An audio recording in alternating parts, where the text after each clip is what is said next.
پرۆژەی ڕەشنووسی دەستووری هەرێمی کوردستان جارێکی تر کەوتووەتە بەرباس و بڕیارە ئەم جارە بە سازانی نێوان لایەنە سیاسیەکان ڕێکەوتنی نیشتیمانی لەبارەوە بکرێت.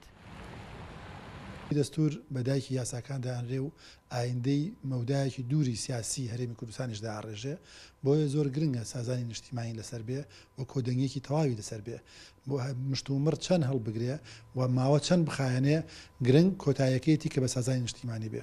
لە ماوەی چەند ساڵی ڕابردوودا پرۆژەی دەستووری هەرێمی کوردستان زۆرترین گفتوگۆی لەبارەوە کراوە و زۆر جار بۆتە خاڵی ناکۆکی نێوان لایەنە سیاسیەکان و ئەم ناکۆکیانەش وای کردووە کە تا ئێستا پرۆژەکە تەنها وەک ڕەشنووسێک باز بکرێت. پێویستەکە بە هەموو بنەمایەک ئەم ڕەشنووسی دەستووری کە ئێستاکە هەیە لە هەرێمی کوردستانە وەکو پێشتریش کە قسەی لەسەرکراوە بە سازانی نیشتیمانی لە ڕێگەی چ فراکسیۆنەکانی پەرلەمانەوە بێ یا دەرەوەی پەرلەمانەوە بێ بە جۆرێکدا بڕێژرێتەوە کە تعبیل لە ئێستای کوردستان بکە، تعبیل لە هەموو گۆڕانکاریانە بکە. پرۆژە یاسای دەستووری هەرێمی کوردستان گەڕاوەتەوە پەرلەمان.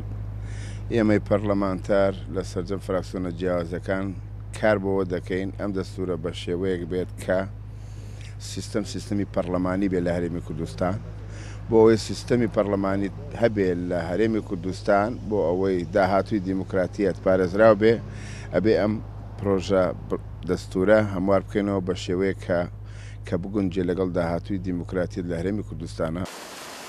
ماوەی چەند ساڵێکە بەهۆی ناکۆکی نێوان لایەنە سیاسیەکانەوە پرۆژەی ڕەشنووسی دەستووری هەرێم نەخراوەتە ڕاپرسیەوە و بڕیارە جارێکی تر لە پەرلەمان گفتوگۆی لەبارەوە بکرێت و هەندێک بڕگە و مادەی گۆڕانکاری تێدا بکرێت و دووبارە پەسەند بکرێتەوە.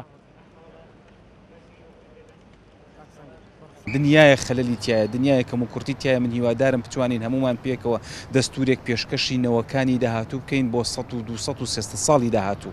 پرۆژەی ڕەشنووسی دەستور بەر لەوەی بێتە دەستوری هاوڵاتیان هەرێمی کوردستان کەوتووەتە بەر ڕەخنەی یاساناسان و سیاسەکان. پاش ناکۆکیێکی زۆری نێوان لایەنە سیاسیەکان لەسەر پرۆژەکە ئێستا باستەوە دەکرێت. پێویستە پرۆژەی ڕەشنووسی دەستوری هەرێمی کوردستان پێداچوونەوەی پێدا بکرێت و لەبەر ڕۆشنایی بەرژەوەندی گشتی و ئایندەی هەرێمی کوردستان ڕێکەوتنی سیاسی لەبارەوە بکرێت. مەریوانە بڵا، کورسات نیوز، سلێمانی.